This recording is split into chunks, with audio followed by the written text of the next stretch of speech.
evening, ladies and gentlemen, and welcome to the Mahoning Drive-In Theater, the largest single-screen drive-in in the United States. We're certainly glad you could be with us this evening, and don't forget the concession stand is open with all kinds of great things to eat and drink.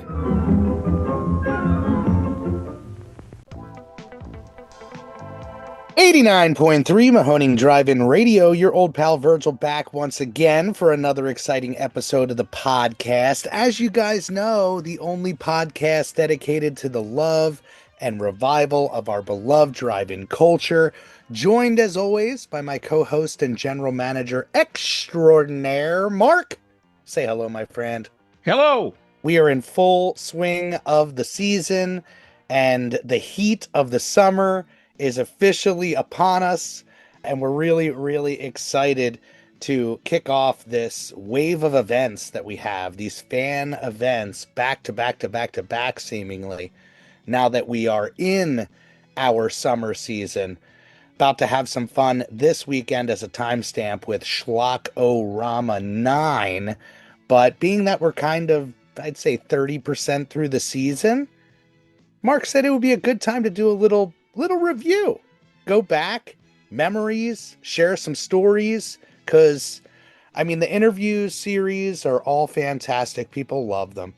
But when we started this thing, it was really about just giving the audience a inside look of how we operate the theater, things that goes on at the theater, an extension of the documentary, if you will. So this will be a great way to jump back into it. Am I right, Mark? Yeah, and I have to say, almost, certainly not a week goes by, but some weeks, not a day goes by that someone does not mention the documentary at the drive-in, available and everywhere you can stream things, and on DVD from MVD, directed by Alexander Manelli, the award-winning At the Drive-In, the Emmy award-winning Alexander Manelli.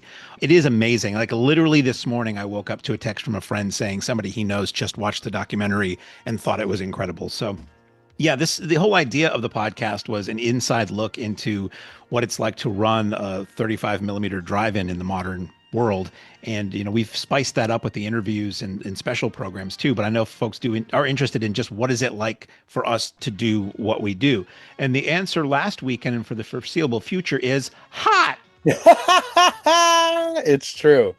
And we've really gone out of our way to try to add some elements to the experience this year, really try to take some steps forward with the business and the business model. And a big part of the Mahoning business is the Mighty Mahoning merch. It is one of those things that started out as just a simple branding element. We always talked about making the experience like going to a rock concert, but a cinematic, version of that, where you can go home with an event t-shirt or, an event poster, which has lasted and stood the test of time. We still do that. What the merch has done has taken the business to a whole other level, because people wear their love of the Mahoning and wear their love of these shows that we put on and the properties that we represent up on that big screen with such pride. And it goes so far with growing our audience in a natural way, which has been our whole push since we started getting the attention. Thought it would be a great move to bring in one of the staple merch misfits and really one of our favorite people. Vince, welcome back to the show, my friend. Thank you. It's fun to be back. Yeah, we're so excited to have you back on the podcast. And Mark reached out a couple days ago and was like, hey, we're going to try this review podcast this week. And I was like, Vince crushed it on the radio this past Sunday, which I'll let you tell a little bit about that. But we had a UHF screening, which really was born out of a push from the audience. We teased an announcement saying, quote, something weird is coming. Just a simple tease. Which was it wasn't even a mysterious clue. It was literally the truth. Right on the nose. And we were just like, we're actually telling you what's coming, and see if people pick up on that. And they didn't. Yeah. And that, of course, was our Something Weird video partnership or Something Weird partnership. But yeah, people out of the woodwork saying Weird Al's coming. Weird Al is Weird Al coming? Did you hear Weird Al's coming? And people were reaching out left and right. So it sometimes that happens where we kind of get forced into the programming because the audience wants it so much. But this was a fantastic event. Vince, why don't you break down how this night went and your experience from behind the DJ booth and beyond, because there was a lot of icing, baby. Having 3 hours of time to fill, at least 3 hours, maybe a little bit more, is a challenge because we're in the part of the season where the nights are getting longer before we start the films.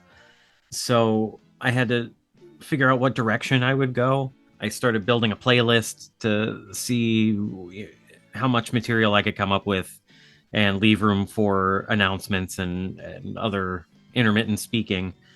Originally, I had like way over 3 hours, so I had to cut back. And it wasn't until like a day or two before I was kind of like figuring out what I actually wanted to do. And so I just kept it simple. I did, which I mean simple, but it seems extensive. I basically did an entire Weird Al retrospective of his music career. The programming was basically what made sense in my mind. If you want to do that, is just going in order, album by album.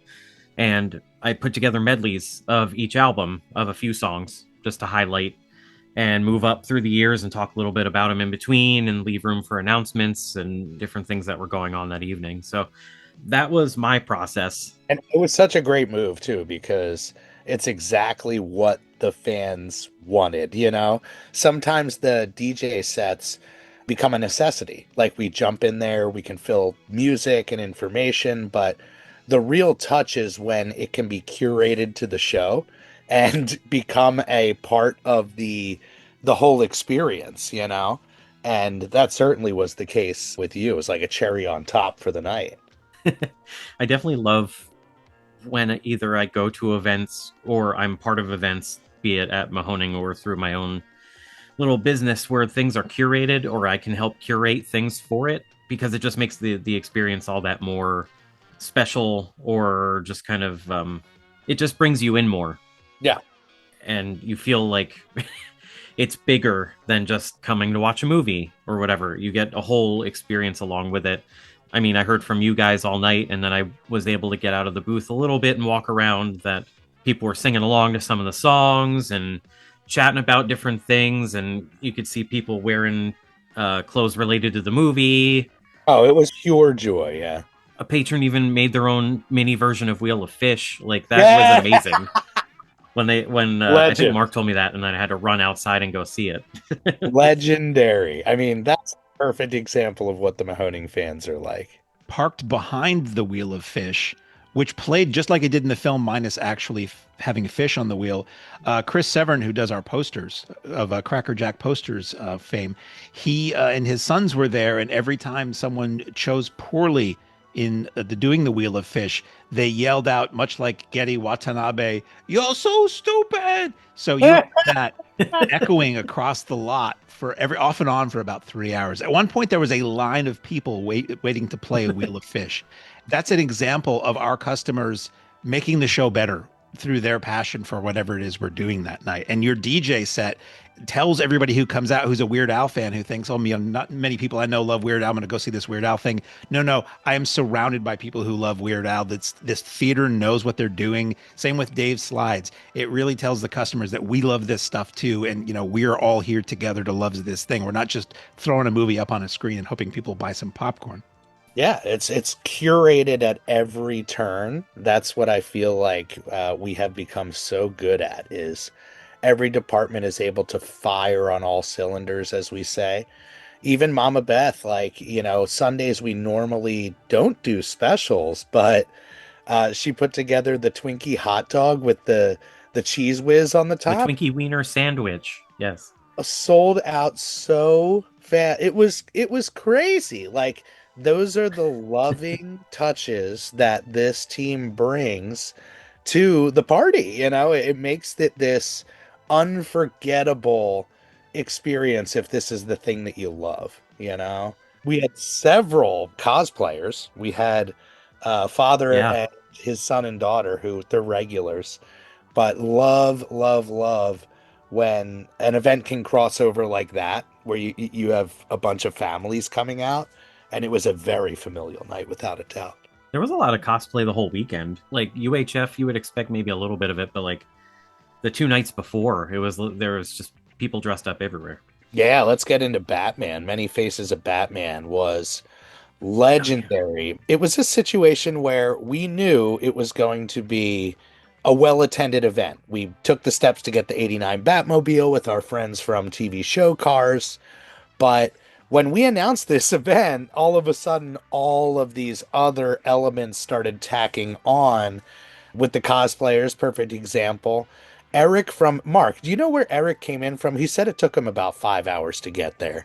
I hate to be wrong. He and his wife were wonderful. Want to say it was Massachusetts.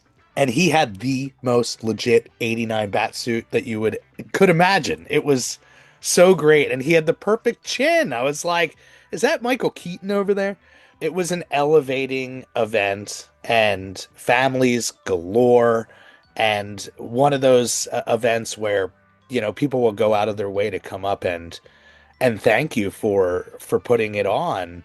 We were nerding out just as much as anybody else. That's the perfect example of us loving something as much as the fans do. It's a dream come true to see that car. When it backed out of that trailer, every hair on my body stood up. It was just excitement galore. And Mark, you'll agree here.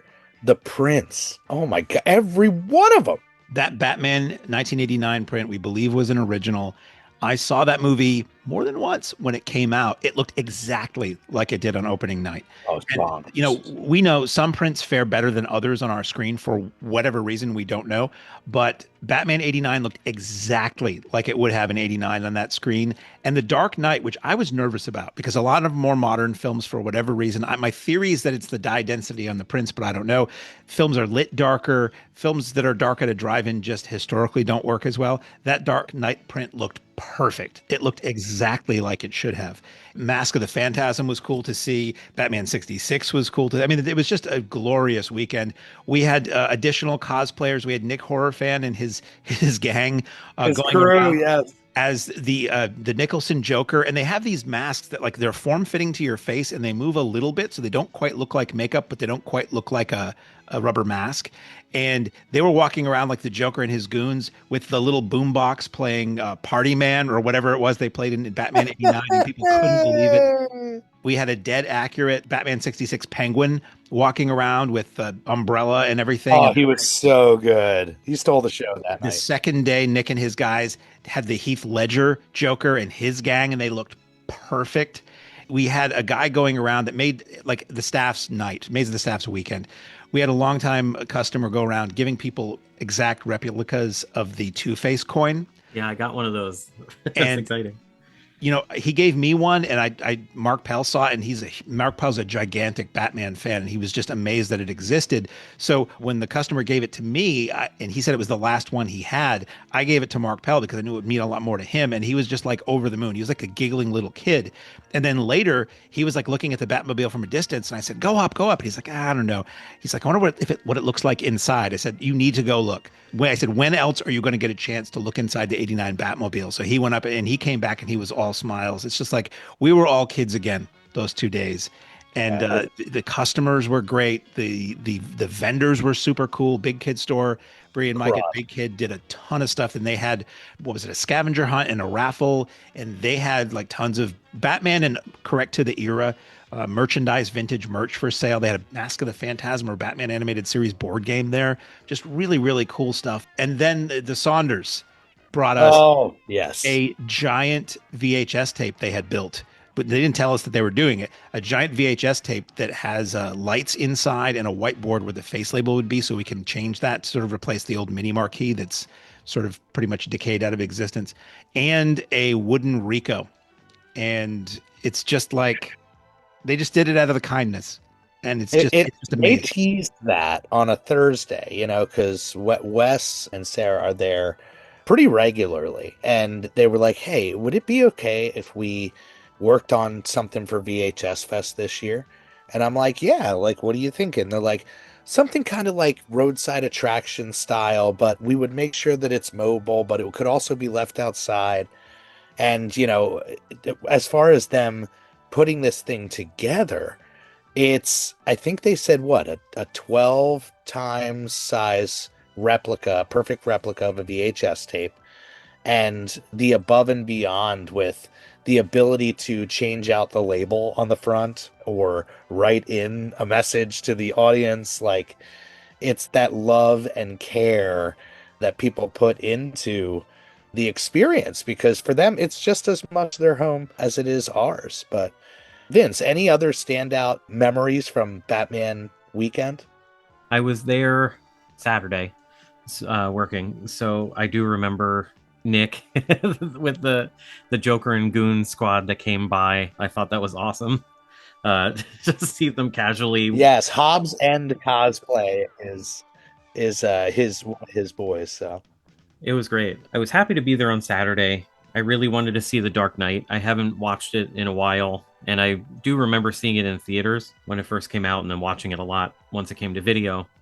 But print quality was amazing on that, for sure. I want to echo what Mark said about dark prints not working very well, but that one seemed to really work.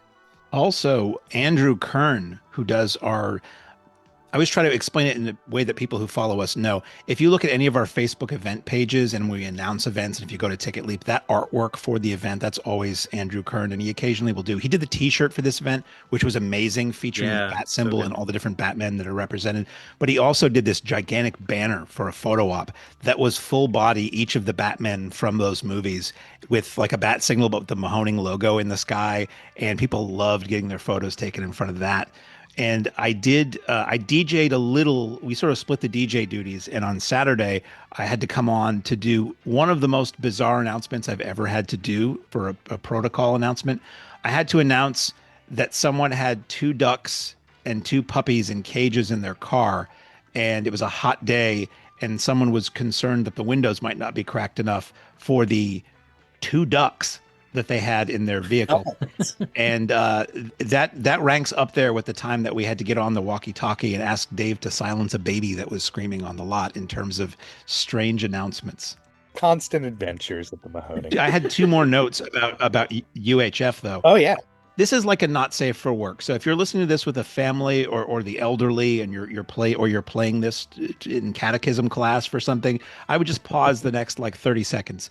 I was walking out of the snack bar and I saw a father and his daughter who was maybe 12. I don't know. I'm bad with ages. And the daughter says to the father, 27 dicks. And then the father goes, in a row. And I was like, what? And I realized they had just noticed our autographed Clerks poster. And this is the family that shares the love of Kevin Smith. And there's no more way of saying these are our people than overhearing that father-daughter exchange at the Mahoning. Amazing. Yeah, we have that posted. And we also have the, if you plan to shoplift, please tell us.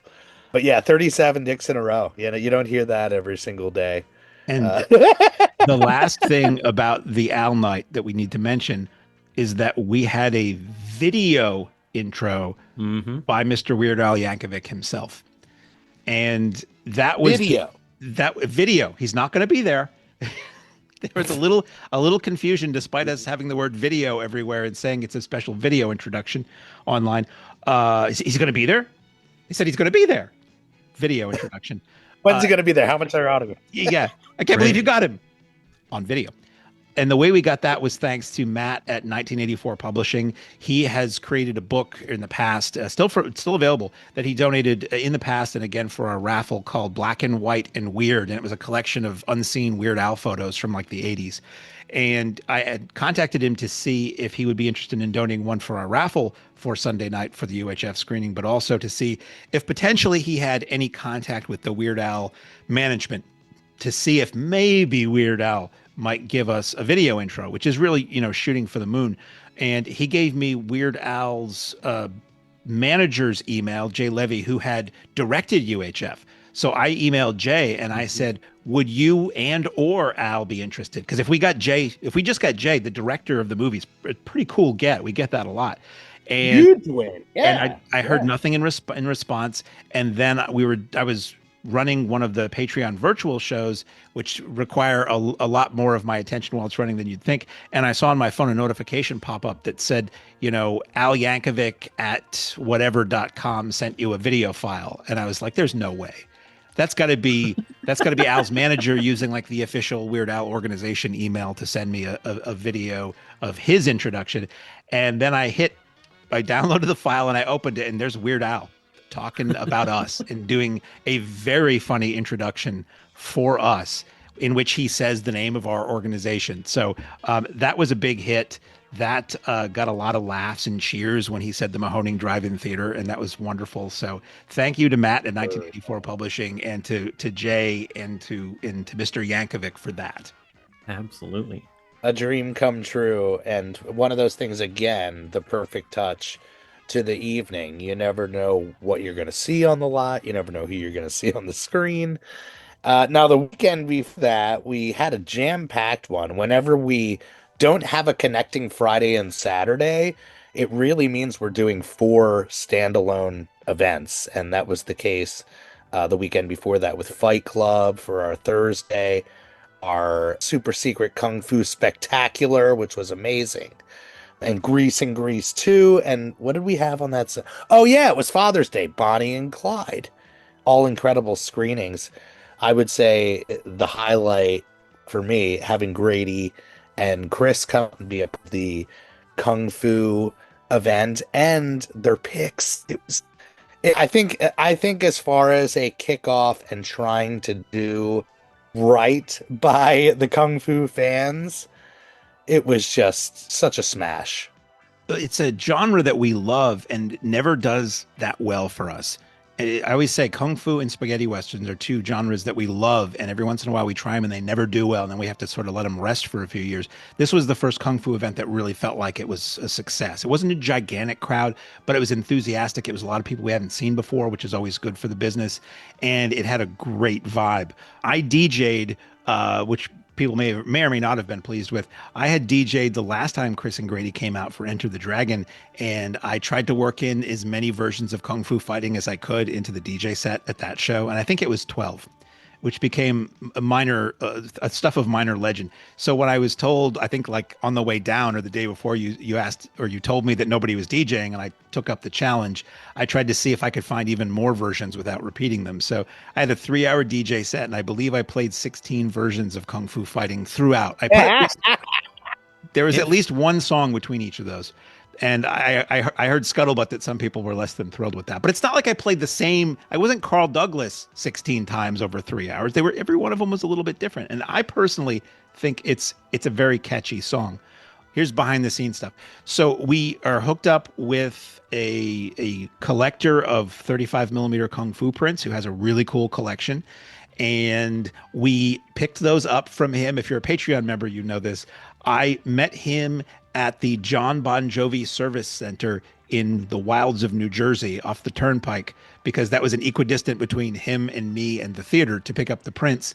And if you're a fan of John Bon Jovi, if you've ever wanted John Bon Jovi's voice playing while you took care of biological needs, you walk into the service center and there's this giant wall with pictures of Bon Jovi and awards and plaques about his history, and a big video screen that's just nonstop playing video footage of him playing music.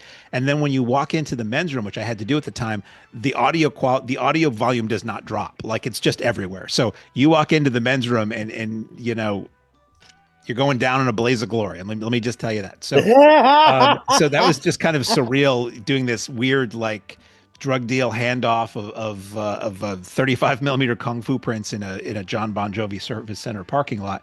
And then we found that Rob and Krista were examining the prints, and these are vintage prints that really played the grindhouses back in the 70s and 80s.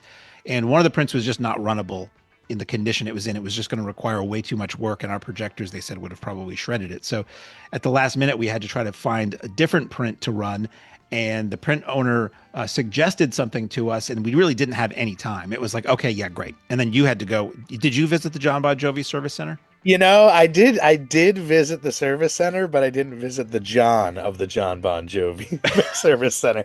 I really should have, because Yeah, I don't know. That's quite an experience. I'm just, it's a roll of the dice on what song you get when you walk in. How would you like to be serenaded while taking care of business? So what it worked out to be, we're not going to tell you the titles because it's secret. What it worked out to be was a film that was a later film than the rest of them were. The others were like traditional Shaw Brothers style kung fu. This third film was like a 90s girls with guns movie, and we only found out at the last minute. And Grady was like, "Oh, that's a great movie, but it's not kung fu." And I was talking to Chris beforehand, before Grady got there, and I said, "Well, do people like at least slap each other in this movie? Because if they do, I'm going to say that's kung fu. That's martial arts right there." And it was actually a wildly entertaining movie. It It was a ripped. Oh blast, my God. and I there think was kung everybody fu. so happy with it. Well, when they announced it, we kept it a secret, but Chris and Grady did their, I say, Grady style slideshow up front to talk about the films and the history of the films and behind the scenes on the films and stuff like that. And they revealed at that point what the three movies were going to be. And people like erupted in cheers when they listed the first two movies because they were so well known and beloved by Foo fans. And the third one is just like, it's very obscure. Like, it was never released in this country. I don't think it's ever been released on video in this country. It's really hard to see. It was a pretty darn good print of it. And like you said, yeah, that movie was a blast. So, Oh and my God.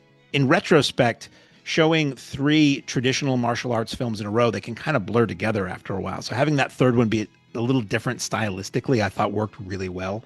And yeah, a good crowd. Chris and Grady were there to sign books. You did a really nice setup in the snack bar with a table with three bricks piled in front of them, which I thought people should use as a photo op, like they're going to break the bricks in front of them. But their book, unfortunately, was not out yet. The original These Fists Break Bricks has been out for a while, but there's a new edition with like 50 extra pages that maybe by the time this podcast comes out is out. But when we did the show, was still a few weeks away. So they unfortunately didn't have anything there to like sell and sign, but they would, sign and chat and talk kung fu movies with people, and it was really great. I hope we can do it again in that form, down the road. I think that's the way to do it. I mean, we have the connections, having the guys willing to come in and really curate the night. I think that was such a nice touch and a unique push for that event. I got to mention Fight Club for that Thursday. Donnie gave away homemade Fight Club soaps in perfect Donnie fashion. So if you came through the gate, I think the first maybe 20 people got a legit usable bar of soap. And So if you want to know what they looked like, look at the movie poster. They looked exactly like the one on the movie poster. And then somebody left one in the men's room next I to was the going to sink say for that. for Yeah. next week. It was usable in the men's room, and also he graciously threw one in the raffle. So whoever won that night got one. yeah, Donnie's such a loving and giving character. He started the doggy raffle, which has become such a touch. Like, I'm always up running the slides whenever the raffles are called because that's a time when we put the ads up on the screen. But I hear an audible awe whenever whenever we announce that we're doing a raffle just for the dogs. Now, explain what the doggy raffle is. We are not raffling off a pooch. That would be an interesting angle. Yeah, everybody that comes on a Thursday or a Sunday, which are traditionally lighter nights at the Mahoning versus Fridays or Saturdays, traditionally. But Donnie came up with this great idea, since he's at the gate all the time, of giving anybody with a dog a raffle ticket for free. And at the end of the night, he would pick one, and the winner of the raffle, inside Donnie has put together a, Chest of drawers, basically. yeah, which has toys, treats of different sizes. So it's a breakdown of small dogs, medium dogs, and large dogs.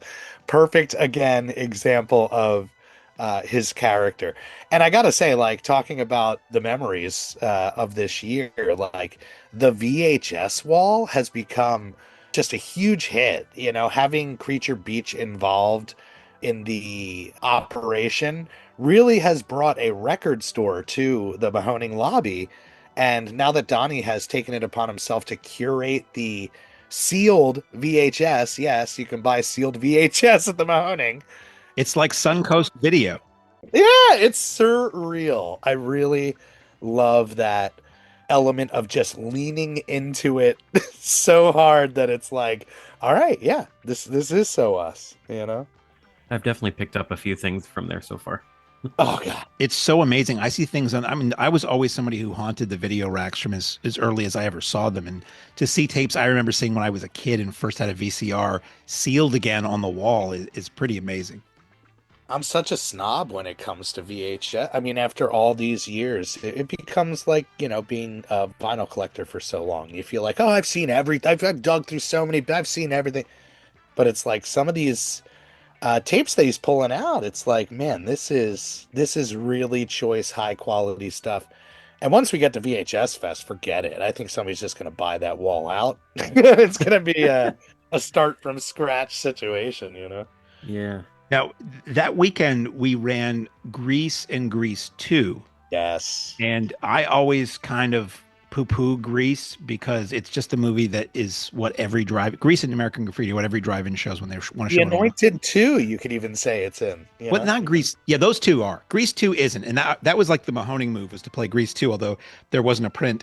Then we had to show that digitally. Though I did find out the week before we ran that there was originally, when it was released, a 70 millimeter print available of Grease 2. That thrills me. Which is insane. Cool Rider in 7-track stereo. Yes. But it's one of those shows. It's like the Disney shows. I don't really care personally about the Disney movies, but to see the people that do come out and the people that came out for Grease on a rainy day, it was really kind of was that a one-day show? That was a one-day show. Yeah, single. On a dreary, muddy, rainy day, but so many people came out in costume, dressed like, 50s poodle skirts, pink ladies, T-birds. We had a few classic cars show up. We had the whole front row reserved for vintage classic cars.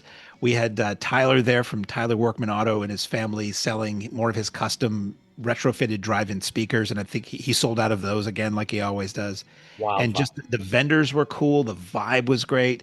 Tony was there spinning the 50s, 60s top hits, and that was great. Just a really good vibe. Oh yeah, it was great. And that's one of those things where I may grumble a little internally about playing that, but when I'm there, it's like, no, this is great. People love this. These people are happy. I have no beef with those movies themselves. I think they're a blast. Even though Grease, a lot of families watch Grease, a lot of parents show Grease to their kids. Not really a kids movie if you think about some of the lyrics, some of the songs, but I guess that goes over the kids' heads.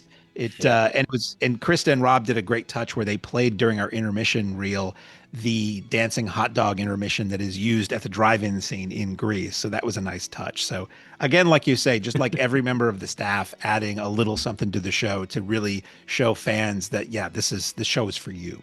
Yeah, and I think, we had Rob on one of the most recent podcasts, and I'm sure I said it there too, but what I love, beyond their insane work ethic, Krista and Robert, their introductions and their outros, like they have developed this rapport together that is just so damn charming. Like it makes me smile from ear to ear every time I'm up in that digital booth waiting for the changeover. It's just such a nice touch to send people home in such a loving way.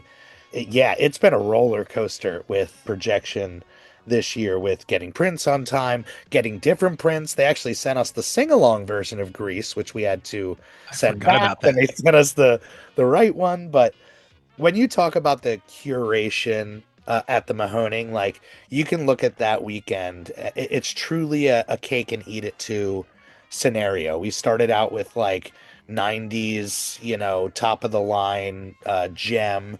Then we do the Secret Kung Fu show. Then we do an On the Nose with Grease and Grease 2. Then we go ultra classic with Bonnie and Clyde. It's like, it's a cinematic wave. Like it truly is. I love being on the lot and seeing these experiences and experiencing it with everybody. Yeah, it's just a great scenario. Anything else for that weekend? I don't want to miss anything that you you guys might have had. I was there to watch Fight Club on Thursday. I wasn't working. I'm the rare person that hasn't seen it all the way through. I've seen bits and scenes and different things where I could kind of cobble it together, but never saw it all the way through. So that was a great experience. The print was awesome of that one. The Kung Fu Spectacular, as Mark mentioned there were some people kind of reacting some kind of way to hearing Kung Fu Fighting so many times. I think I got on one of our hand radios that night, the walkie-talkies, and said that I would be quitting and going to see Lilo and Stitch or something. Like I was just going to go see that instead.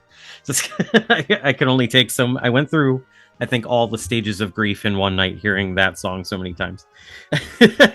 But ultimately it was acceptance. Acceptance. It was, well, it's a wonderful song. I hope I landed back at acceptance. And even at one point, I requested to see if there was a Richard Cheese version because we hadn't heard a lounge version of it at that point. Yeah, I did not find one, unfortunately. I figured. And then Grease 2, I worked that one as well, along with the Kung Fu one. And always loved seeing Grease. I had never seen it on a drive-in screen before, so that felt really special just based on the setting. And then I was glad to see Grease 2 for the first time because that may be the first and last time I watched that one, other than maybe with a group of people. Because, I don't know. Yeah, I don't know. do that pretty often. It's a situation where the timing of your childhood and the timing of the experience of some of these movies, it just creates this fandom that certain people just can't relate to. Somebody's favorite thing could be somebody's least favorite thing. Don't get me wrong, it was entertaining, but would I rewatch it? Maybe. With the right group of people, I'd probably watch it again. I think it's one of those that is a huge category of if you saw it when you were a kid, and it probably does not gain from watching it right after the original. When the movie came out, the original was what? 5-6 years old at that point, and before everybody had home video and could watch it all the time. And when I first saw Grease 2, I saw it before I saw the original, and it was when it was first hit like HBO and Movie Channel around like 83 or something, was on all the time. So I do wonder how many adults come to Grease 2 and embrace it the way people who saw it when they were younger might. Yeah, I did talk to a surprising number of patrons that night that were there for Grease 2. So it was interesting to see that. Yeah. Now, before we jump into the magic of Mystery Science 3000 and the incredible team at Mystery Science 3000, let's talk about the great Ian Fraser and our experience with the live score to Phantom of the Opera celebrating 100 years. This was one that truly was mind-boggling to me. Not only did Ian do the live score, but playing the 35 millimeter, which really forces Ian to do some on-the-spot improvising, which is a big part of the organ show. But I think really what blew me away was Ian's ability to hold the audience in his hand. He gave this introduction and spoke so beautifully about the history of organ playing at classic movie houses, and finished his truly like a master class on how he was able to take this digital organ, which has the capability of accessing all the organs across the world, every type of organ across the world. But he finished it off by saying, just like the Mahoning brought their love of the drive-in to the indoor movie house, this brings an element of the classic movie house to the drive-in. And I know everybody who experienced that night just has a memory they'll never forget. The first standing ovation at the Mahoning. It was a dreary, rainy night. We were showing 100-year-old silent film with a live organ accompaniment, and we had a good crowd who stayed until the end. Funny enough, the weather forced them to watch it the way you would have been watching a movie at the drive-in, 30, 40 years ago, which is sitting inside your car through the radio. The audio quality from his organ through our system was perfect. He had a little camera set up, and that introduction he did was broadcast on our screen, and that looked amazing. And he had a cardboard cutout of a couple of images of the Phantom, and he had his organ and a backdrop and some electric candelabras.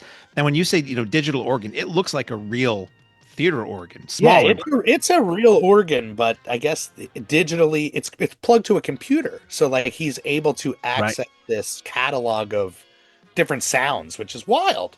And the people, as you said, standing ovation, people were honking their horns, flashing their lights, applauding, and getting out of their cars and standing up to applaud. So many people said it was like an unforgettable magic moment, and it just felt like electric. It worked so well. What the music he created for the film worked so well. Phantom of the Opera 1925 is just a great movie anyway. Universal Monsters dependably bring people out for us. And we had a cosplayer with the half mask, the Phantom look, who was walking around, which was cool. Movie John was there. I did the DJ set, and I tried to work as much organ music in as I could. So, like any pop or rock song that had an organ prominent in it was there. And I found like baseball arena organ versions of pop songs and stuff. So I think "Living on a Prayer" might have been in there. Back to John Bon Jovi. And Ian had set up the photo op for people, and he was taking a black and white, like mini Polaroids for like $5, and it was cool because the quality of that photographic image blurred the lines between fantasy and reality, where it looked like those two phantoms really were standing next to you at the organ, which was really cool. I mean, the print was great. The only other note that I have for Phantom is that somebody had to do a jump of a car before the gates even opened, which is a new record for us. Sometimes before the show starts, we're like already, but before the gates open, that's something unusual. That's impressive. I got there right before, well, a little bit before gates opened that day, so I got to hear him testing the organ out, and it already sounded amazing over the air. It's such a cool approach, like you were talking about, to do it the opposite way and bring that to the lot and have it be like that instead of trying to bring, the outside in. And when you were watching the movie, it felt like you were just listening to a high quality of the soundtrack to the movie. You forgot there was a guy playing. Yeah, you had to like look over and see him and know that he was playing. We have to go about our work, so like there's moments when I'm inside, doing the thing, and like I'll stop and think like, oh, he's up there ripping still. Yeah, and you were talking about the ending. I had forgotten when exactly the ending is, but it's very abrupt and you kind of know it's coming. So I took a video of a bit of the screen, and then I cut over to him to show him playing. And in the video, you can hear the applause on the lot. You can hear car horns honking. You can hear people cheering. The support was amazing for that. They all knew that they experienced something really unique and special that day. Yeah. I think when people appreciate it, just like the Batman event, people went out of their way to come and find us and be like, oh my God, thank you so much for this. It's really an honor to be able to put on these shows. I mean, we say it all the time, but these are dream come true partnerships, dream come true experiences to be able to have spin this magic on the lot with everybody. It's just such a treat. And a good segue into truly one of the most magical experiences we've ever had on the lot, having the Mystery Science Theater team in there and in full effect.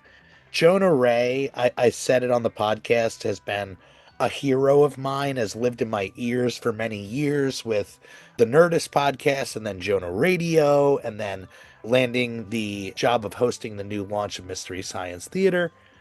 Just like Batman, the fandom showed up in droves. And since this was our second consecutive year doing it, there were repeat people, but there were so many people that were just so excited to be able to make it and experience it.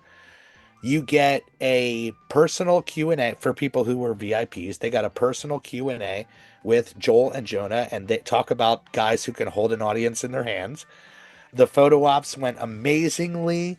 The experience for me, the topper was, I believe it was night 2 on Saturday. The guys had gone through everything for a day. They were getting comfortable there. Jonah, at a certain point, jumped on the radio. And this is a guy, again, who, like, I've heard talk for hours upon hours upon hours. He's sitting in essentially our chair at our DJ booth and doing his thing, running music off of his playlist off the Spotify. It was like, what world are we in? Like, this is just full steam ahead, you know?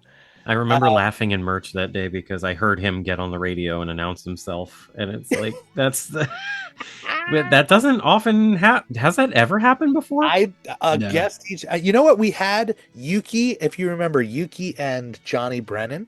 Right. We had them back after our Big Joe Bob Jamboree, and they at a certain point took over the radio, which was really fun. But yeah, Jono, absolute pro. They had the time of their lives. I really think it was a great way for them to reconnect. Like the two of them, seeing the two of them together all weekend, you can tell they're like brothers from another mother, where their humor connects. There's a reason why Joel chose Jonah as that predecessor. So, any standout memories for you guys?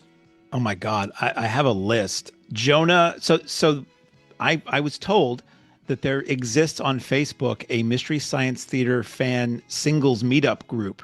So a lot of those people who were, single people who are not attached, who are fans of Mystery Science Theater, they all made it a point to come out and meet up at our event. And two of those people, one of them proposed to the other on our photo op stage. Yeah. And not many people knew it was going to happen. And Jonah looked over and saw it happening, and he ran in and joined in a threesome hug with the soon-to-be happy couple, which was just a touch of class and wonderfulness. I have something here that I promised I would read. So a regular customer of ours, came up to us and said they had rewritten the Mystery Science Theater 3000 theme. Oh my God. Did you hear about this? I saw this and it was so good. It was rewritten to be about that show that night, and they asked if a couple of us could sing it on the mic, and it was such a chaotic night behind the scenes both days. There's just a lot of moving parts between the photo op and the Q&A, the VIP thing, the VIP Q&A, the pre-show costume contest, the digital, the film. I mean, it was a lot going on. So I said I would see what I could do, and then it just didn't work out. So I promised them the last time I saw them that we would read it on the podcast so it would get out there. So this is I guess the whole family worked on it. I'm not going to sing this because that really wouldn't make people want to keep listening, but I'll recite it from Dagan McKelgie. In the not too distant future, as a matter of fact today, there were some guys named Joel and Jonah, not too different from you or May. They worked at Gizmonic Institute, just random faces in red jumpsuits. They did a good job cleaning up the place, but their bosses didn't like them, so they sent them to the Mahoning. We'll send them cheesy movies, the worst on 3.5 millimeter. They'll have to sit and watch them all, and we'll monitor their minds, la la la. Now, keep in mind they can't control when the movies begin or end, la la la, because they used those special parts to make their robot friends. Robot Roll Call, Cambot, Gypsy, Tom Servo, Crow. If you're wondering why they sit and stay and other unknown facts, la la la, then repeat to yourself, it's just a show. I should really just relax for Mahoning Drive-In Theater 3000. Beautiful. Never Absolutely. said I'm not a man of my word. Beautiful. I mean, those are the touches, I think allowing fans to come and embrace each other quite literally. Yeah. It's such a gift, and being able to connect with so many rich fandoms, but Mystery Science Theater specifically is such a dream come true for so many people on the lot. Seeing Rob and Krista be able to run the photo op and hang out in the projection booth with the guys and have the small talk, like there are these moments on the lot for the crew that it's just like Mark says it often, just another Friday at work. Oh yeah. That was a thing it was a big thing for Rob and Krista and some of us was the guys were using the projection booth as the green room because no film was being run that weekend. We just used it for the VIP photo op where people would come in and take a picture with Jonah and Joel between the two projectors. And they were hanging out in there with some AC and just to, cool down and mentally and physically. And Jonah was just in there shooting the breeze with everybody. Like he was literally like he was a regular, like part of our staff. And they really enjoyed that. And I always say to people, more than getting a photo or an autograph, what I appreciate the most when we can meet our visiting guests or celebrities is just talking to them like people. And getting to do that is just cool. It's just laid back and you're just, a bunch of folks who like the same kind of thing. Many thanks to Zachariah Smith once again for helping us out with this show. He's a Mystery Science Theater super fan who brought his own homemade bots. He brought a tapestry that he had made. He helps consult with us on these shows, and he really brings a lot to those shows. The photo op was cool. Andrew Kern again had made a backdrop that sort of looked like the Satellite of Love, and Zachariah set up his 3 bots on the table, or 2 bots on the table in front of that, and innumerable people came and got their photos taken with that. That photo op stage was used for the pre-show VIP Q&A, where Jonah and Joel just took questions from the audience, and they were hilarious. And Harold Buchholz, who we should not fail to mention, who helped us put this whole thing together. He's one of the producers, writers on Mystery Science Theater. He did the Mystery Science Theater comic book, which is amazing if you've never seen it, and has his own work in his own right. He joined in. Matt McGinnis, who is, again, one of the creatives on the more recent seasons of MST, and he does his Matt's movie riffing Melee, was with us on Saturday, and he and Joel and Jonah and the rest of the crew from the Melee live riffed the Devil Bat, the Bela Lugosi film, including members of the audience in the teams. It's almost like a riffing game show. There were some technical issues and challenges with us getting that off the ground, but ultimately it worked out. And we had a costume contest every night, and the costumes were amazing. Either characters from Mystery Science Theater episodes that are in the movies, or characters, from regular characters from the show. How they picked a winner, I'm glad it wasn't up to us to pick winners this time, but they were hilarious and wonderful. And a little plug. Oh, one other thing I have in my notes, this is the last thing I have. The people who own the cornfield across from the drive-in, yes, chose that weekend to spread manure, and boy, did you smell it everywhere. Oh my goodness. It was a warm weekend, and the wind blew, and it was like you were knee deep in it. So anybody who drives in from the big city and drives into Lehighton and sees where the drive-in is and goes, man, this is farm country. This is the sticks. This is the middle of nowhere. They round that corner and they see now usually 2 chickens at our front gate, and then they just smell nothing but manure for a day. So yeah, we ain't in Kansas anymore, right? Yeah. It really sells the rural. Yeah, it's that experience that people get. It must be so jarring, but I think that's the sell for a lot of people. It's that total escape of getting out of your world, fully out of your world. Any standouts for you, Vince, from Mystery Science Weekend? You get to see it all. The fans all make their way into that merch building. Oh yeah, I love that. So much cosplay. It was cool to me to go over to the photo op stage. I lit it at least one of the nights. I brought lights for that, so it looked kind of cool during intermission. Thank you. That took it up such a level, and those lights were amazing. They're like little remote control rechargeable LEDs. Yeah, they plug in, but and I explained to you how annoying they were, but yeah, they do the job. They do the job. They're very powerful for how small they are. Yeah. You guys were talking about Jonah and Joel just having kind of casual conversation. I love whenever that's able to happen. I've seen that with guests many times, especially when we were still in the concession stand, because that's often where the guests would be. So we've had numerous conversations with all the guests. But Jonah came over to the merch market and was just kind of chatting with us over there. And he's 17 feet tall. I don't know if anybody knows that hasn't seen him in person, but yeah, I took a picture with both of them in the booth, and I look like I'm 3 feet tall because of how tall Jonah is. But he was so tall, and the merch market was so new. It's new this season.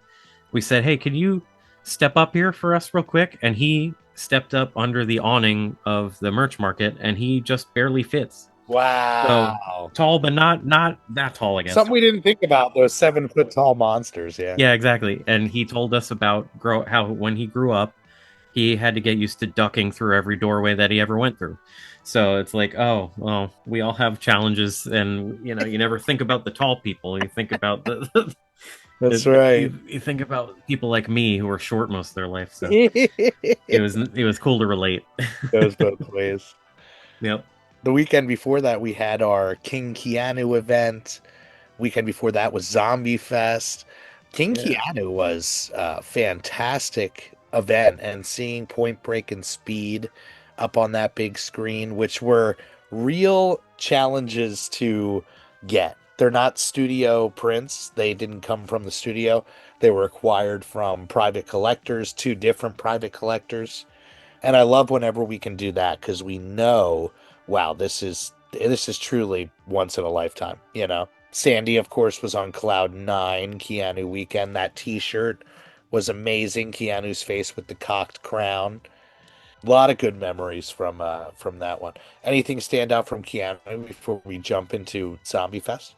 I don't have any strong memories because I feel like there wasn't any, as I refer to it internally, there was no circus involved with that weekend. We just showed movies. We were just a drive-in. Weird. We were just a drive-in that ran 2 films, so that Right. was Yeah. it was like a break for me. I was working Friday night, but I got to sit and watch The Matrix, and it was just amazing to see up on the screen. Oh, That was another one that I thought was going to. I was we worried. were would be so scared. dark, Yeah. and it was perfect. I don't understand how some are and some aren't because it looked exactly like it should have, if not better. Right. The night before, King Keanu was our Patreon night, and so I was there. I was assuaged a little bit of worry of the print. I mean, obviously we didn't know about the whole thing, but they ran a test of maybe the first 2 minutes or something like that, and just seeing that was like, oh, this is going to be really cool. Yeah, those Patreon screenings are so choice, and that night specifically, if I'm remembering correctly, was such a gorgeous night on the lot. There It was was this very good. Yeah. this breeze going through, and we actually got a question for the last Patreon exclusive podcast about, do you have these moments on the lot where you just stop and are just amazed that, the Mahoning has become what it's become? And like that absolutely happened that night, standing at the top of the hill, hearing the audience cheer for that choice snipe.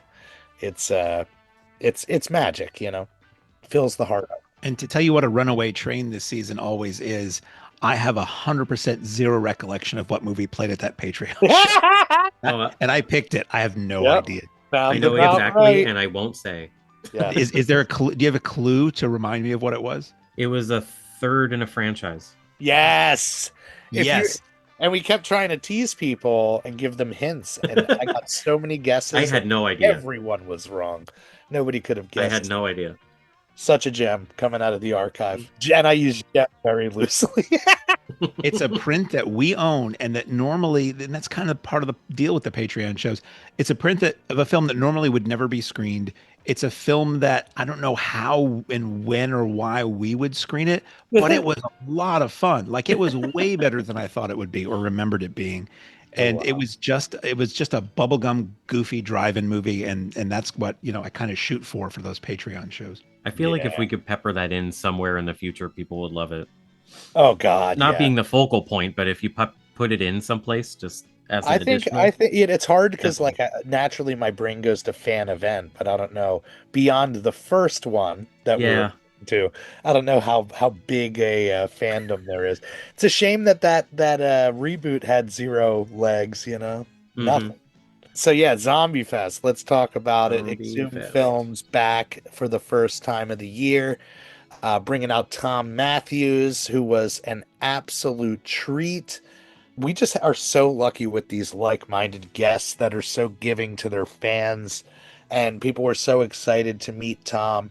And he brought out his, if I'm remembering correctly, he brought out his aunt, I believe, and he brought out his daughter, and they were having the time of their lives experiencing the drive-in, which for his daughter was the first time, and for his aunt was first time in a long time. And of course, the movies were incredible. A big memory for me, Eric, who has been helping us out with photo ops for years, showed up with this really cool costume. Was that from a movie specifically, or was that generic, like, spooky costume? Eric has this style of weird and goopy and I love it. Creatures and things that he molds from like rubber and things like that. And it wasn't until somebody else mentioned it that I kind of saw it. I don't know if it was his intention, but it looked a lot like the zombies from those Spanish Blind Dead movies. And Oh yeah. and that's what I took it as. When somebody said that, I'm like, oh, that's perfect. So I don't know if that was his intention, but that's if to put it in somebody's mind. If you know the Blind Dead films, think of a Blind Dead Templar knight with not quite so emaciated in the face, and that's what it looked like. Yeah. He goes above and beyond every single time. And Zombie Fest is very much a homecoming for a lot of people, a family reunion for a lot of people. One of those because it's a holiday weekend, traditions for a lot of people. So it was a lot of love in the air. And Harry was in true form with, of course, all the goods at the Exhumed table, a fantastic t shirt and poster, and all that good stuff. Any other standouts from Zombie Fest for you guys? Burial Ground. Burial Ground. How could you not? I was asking every day, have you seen Burial Ground? Oh, you haven't. Let me know what you thought afterwards.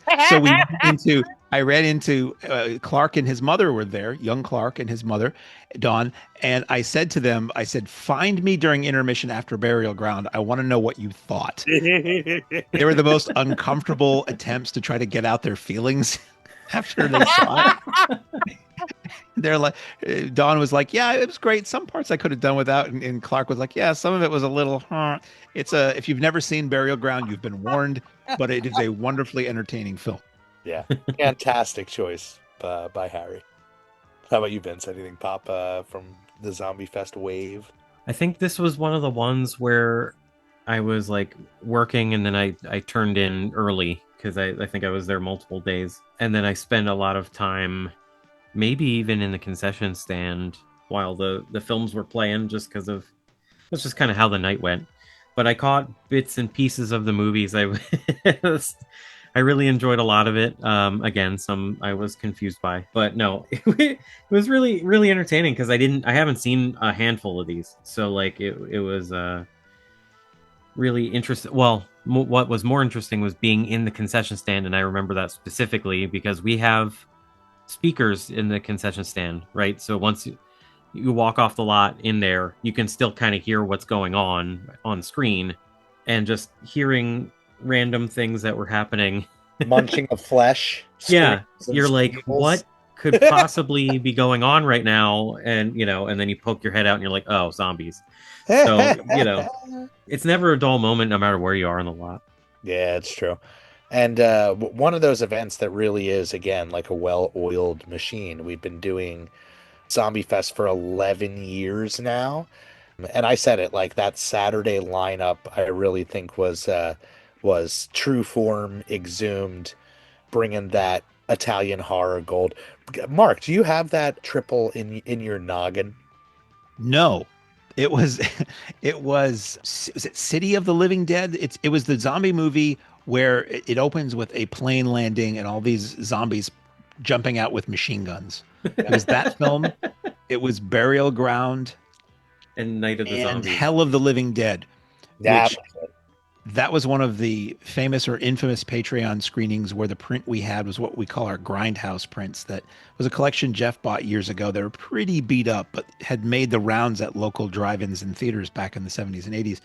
And it was a print that was pretty sticky and gummy and gross, and every single reel jammed and burned in the projector. Mm-hmm. So like 4 or 5 times over the course of the night, the film would shutter, freeze, burn on screen, and then Jeff would have to just dump to the other projector and keep running. And I always said, at least it was Hell of the Living Dead, which is a film that makes no sense anyway. So jumping from the middle of one reel to the start of the other didn't really reduce its comprehensibility at all. But Harry's print was in much better shape and actually ran all the way through. And it was just as youth would say, 3 bangers, 3 really good, solid, classic Italian, gory, goofy, creepy, gross Italian horror films. Yeah. Weekend before that, we had our partnership with Severin, which I thought went incredibly well. Our remake double take. We had our heavy metal screening, which went over incredibly well. I think a real crossover with our Bakshi or Bust. Did we do a double? That was a single last year on a Sunday. It was Wizards last year. Wizards, I think adult animation, there's certainly an audience for it. That popcorn shock stock up horror market went very well received with our Friends, Girls Like Horror, and another beautiful night from what I remember. I have some great photos from that night. Anything stand out for you guys? For me, it was the Severin night because they're a company I'm a huge fan of. They're And the best! I mean, I love their product. And I was so nervous because the pre-sale this year, okay, originally we didn't do pre-sales. Then COVID came along and we started doing advanced ticket sales. And then for around that time going forward, the majority of our tickets are advanced sales online. And we can look at those numbers up to the show day and say, and judge like how many people do we think are going to come and how much, merch should we order? How much food should we order? How much staff should we have on hand? And this year it's been very different. Last year, especially this year, where those pre-sale numbers are incredibly low up until like a day or two before the show. So I was super nervous that like we were putting this big thing on for Severin to start this new partnership and, impress these people we thought were cool, basically. And, Jamie from Severin was driving out from the Pittsburgh area with a car full of merch. And I was just so afraid that the pre-sale numbers were going to freeze and we'd have like 25 people there and I would just be so embarrassed. And we had gone through great effort to get from Exhumed the 3 prints we were showing that night, which were Castle of Blood, Drive-In Massacre, and Psychomania. My favorite of the 3. Super fun movies. And so like before we opened, several of us just descended upon Jamie's table with all of his Blu-rays, and I bought more than I normally would spend on Blu-rays. It was all stuff I wanted, but I spent a lot of money, and as did Dave, as did Vince and Lizzie. As did I, yeah. Big stacks. The amount of money he must have made before Gates even opened, just from the staff, is probably insane. I think it was worth a trip. Because it was right. Well before the sun went down, he's like, I think we should do this every year. I think you're right. And it did turn out great. Yeah.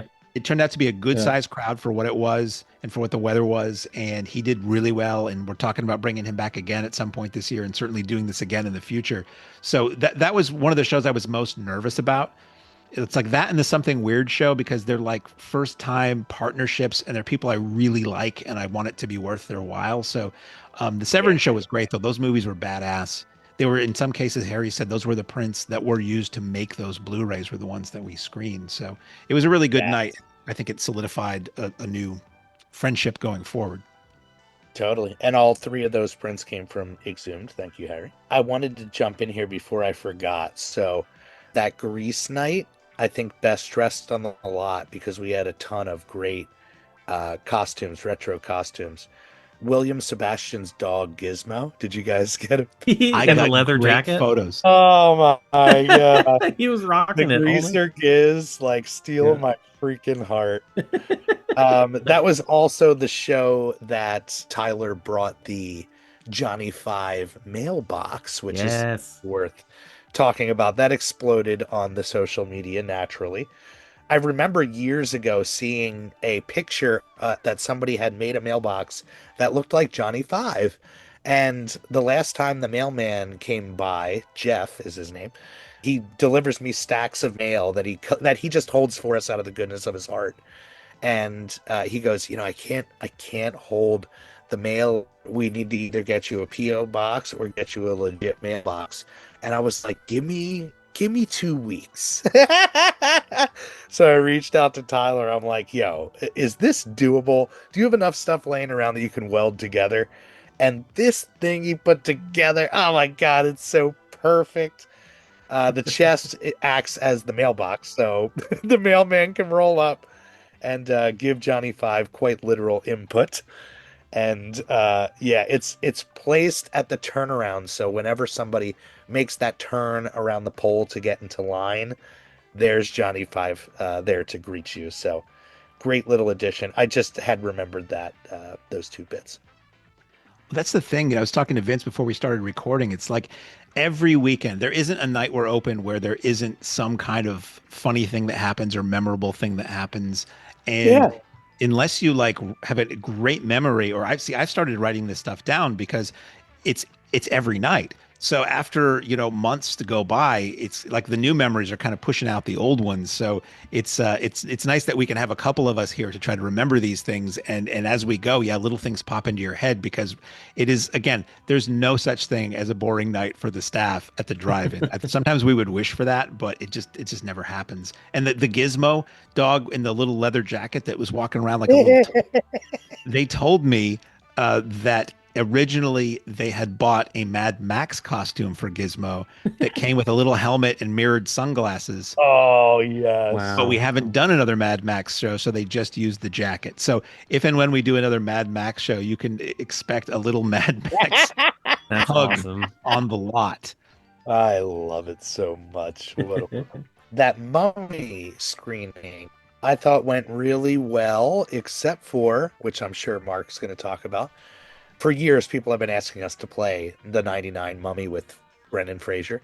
Specifically, one of our super fans, Sheila, who's been part of the Mahoning family for years, has begged me, we got to do Fraser Friday. We got to do Fraser Friday.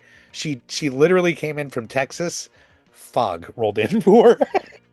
Mummy 1999. So a little bit of a bummer. So Frasier Friday someday. Yeah, one day she'll get it.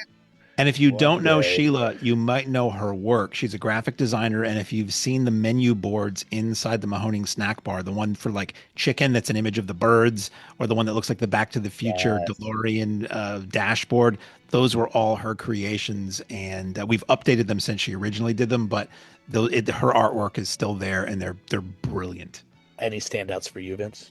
Well, as we got into the second Mummy movie, the Brendan Fraser Mummy, it started out pretty atmospheric. The fog kind of it's one of those things where like the weather that happens on the lot sometimes accents the movie and just makes it more immersive. It's like 40, but it got to more than maybe 20 minutes in. It got to be too much. It was hard to see.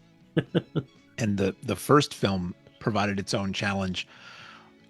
People were reporting back to us like, here's a rule of thumb for any movie theater. The staff doesn't always know what's going on technically with the film. A lot of times with an indoor or an outdoor theater, even people in the projection booth are sometimes too busy doing what they're doing to know that there's a technical issue. So it needs to get brought to our attention. And I think in that case, Rob was projecting, Krista was outside watching. So she was radioing back that there was some problem with the sound where on one of the projectors, the sound was incredibly low.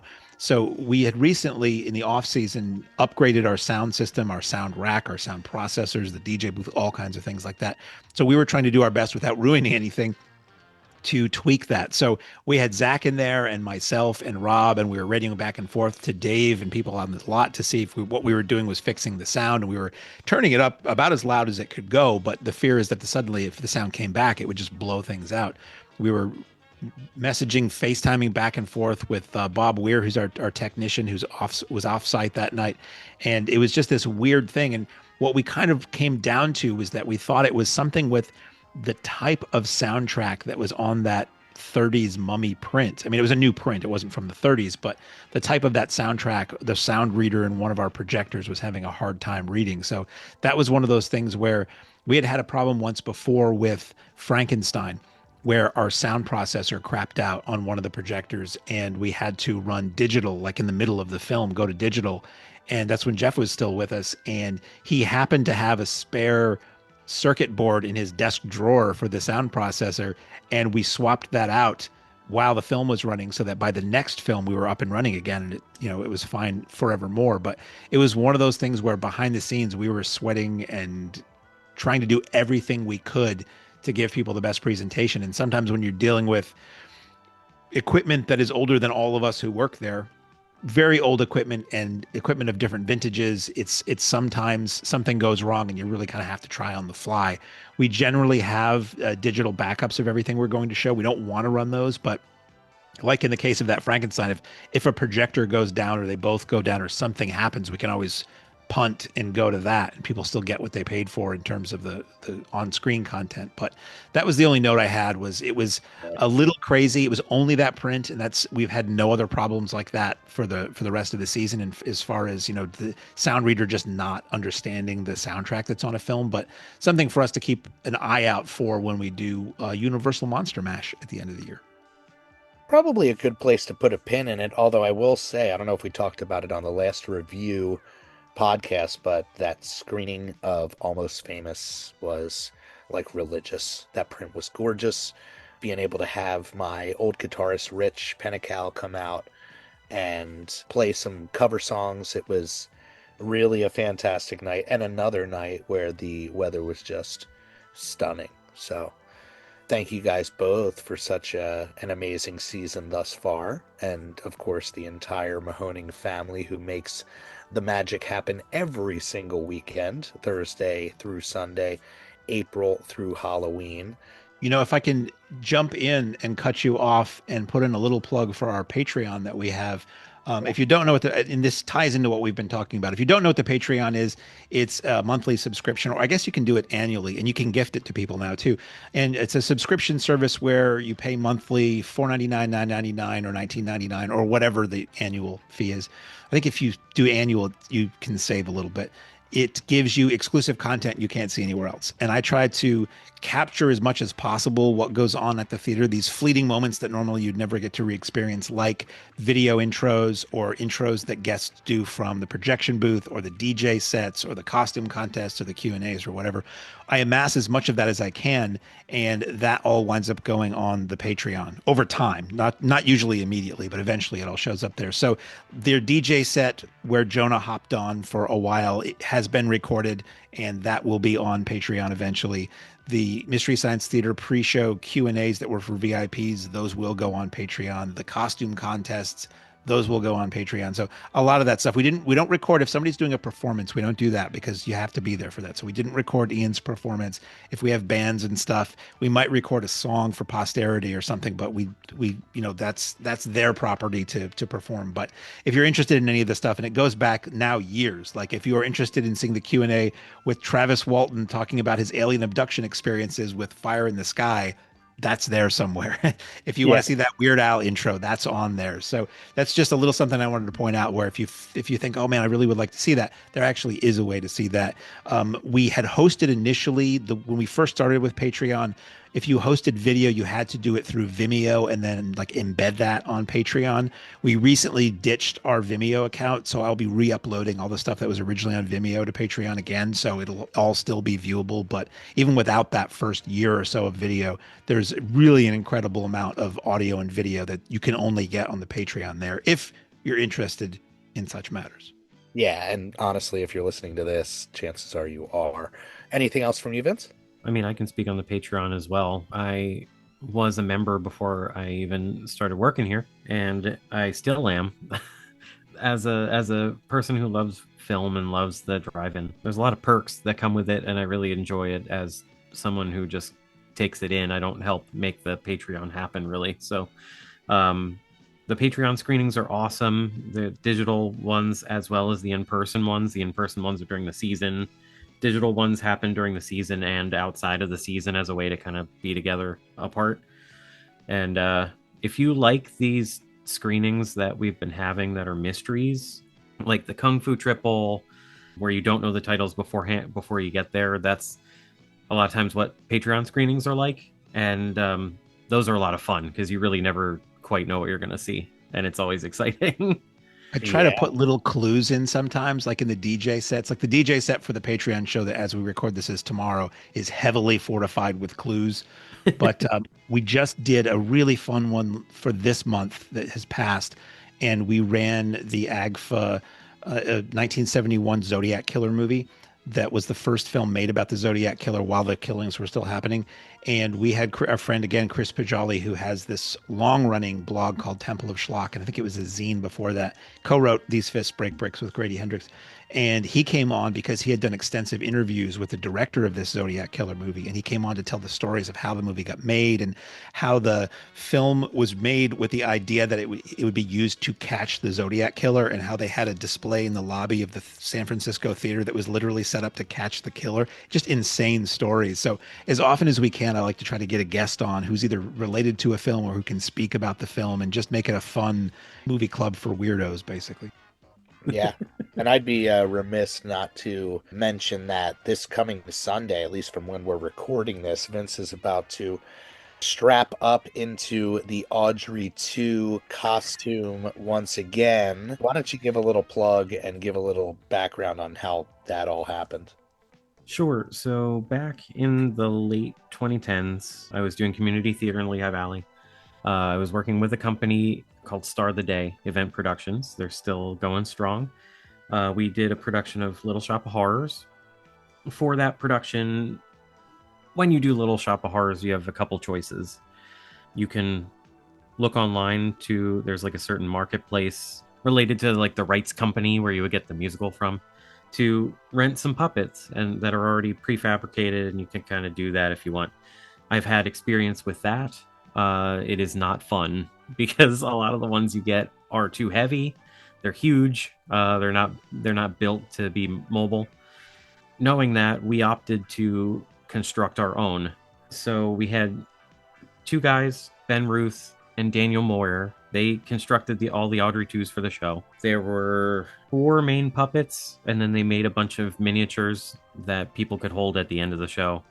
I got my hands on them. I got a hold of what's known as the third pod the last time we did Little Shop of Horrors a couple of years ago.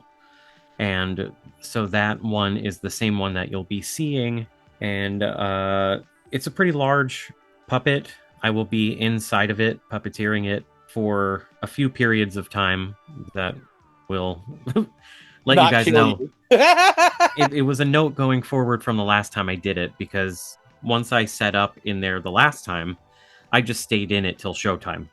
And after having done that, I don't want to do that again because I was basically a puddle of sweat by the end of it, and that was it. So yeah, this time we'll have a couple defined time periods where you can come get your picture with the actual animated Audrey 2 alive and well, or it'll be set up so you can just take a picture with it stationary when I'm not doing it. I'll also have, I don't know if I'll have the walk around puppet this time. Pod number 2 is one that is attached to a jacket, and you can walk around with it. I don't know if I'll have that one operational by then. We're still working on a little bit of refurbishment this week. I will also have the Pod 1, which is the smallest one. That will probably be somewhere in the concession stand. You could take a picture of it.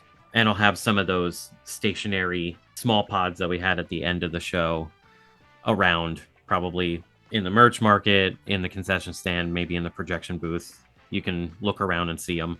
Heck yeah. So there will be a lot of Audrey 2 action that day. It should be a lot of fun. A lot of great touches. And I'm sure we talked about it the last time that you were on, but I really, really liked you coming on to the crew. But after that show, I fell in love with you so hard. I was like, this dude is so one of us. Like his willingness to literally melt to a puddle to put smiles on faces is just a wondrous thing. So thank you for your endless dedication to the Mahoning, your amazing work. And now your step into the DJ. I can't wait to have you back on the DJ set. Yeah, we'll have to look at what slots are available and see what I can do. Also, with the Audrey 2 thing, if I can jump back to that for just 1 second, I'm looking to upgrade it a little bit for anybody that doesn't know about puppetry. A lot of times you're doing it kind of blind, so you don't really know what's going on. I don't have a screen or really any material screen inside of it, so I can't really see who's around or what's happening. So I'm trying to rig something this time around so that I can be a little more interactive with people that walk up to me. So if that comes to fruition, it'll be very fun, but we'll see. That's awesome. I love it. Every single time we revisit an event, it's just an opportunity to take it up a notch, which is really fantastic. As you leave the theater, folks, please be careful. Don't let this happen to your car. Be sure to remove the speaker before you leave. If you should accidentally pull a speaker loose, please turn it in at our snack bar or box office. Thank you. Well, thank you guys for listening. As always, thank you for loving the Mahoning. My apologies for the nasally voice. I did come down with something this weekend. Be sure to check out Mahoning DIT for all the dates, the deets, the ticks. Come visit me, Mark, Vince, and the Mahoning team. Summer has officially sprung. All right, we love you guys so much. And on that note, Jeff, take it away, my friend. Ladies and gentlemen, thanks again for coming out tonight to the Mahoning Drive-In Theater. We hope you'll come back and see us again real soon. The exit is on the right-hand side of the screen at the front of the field, and most importantly, have a very safe trip home. Good night, and God bless you.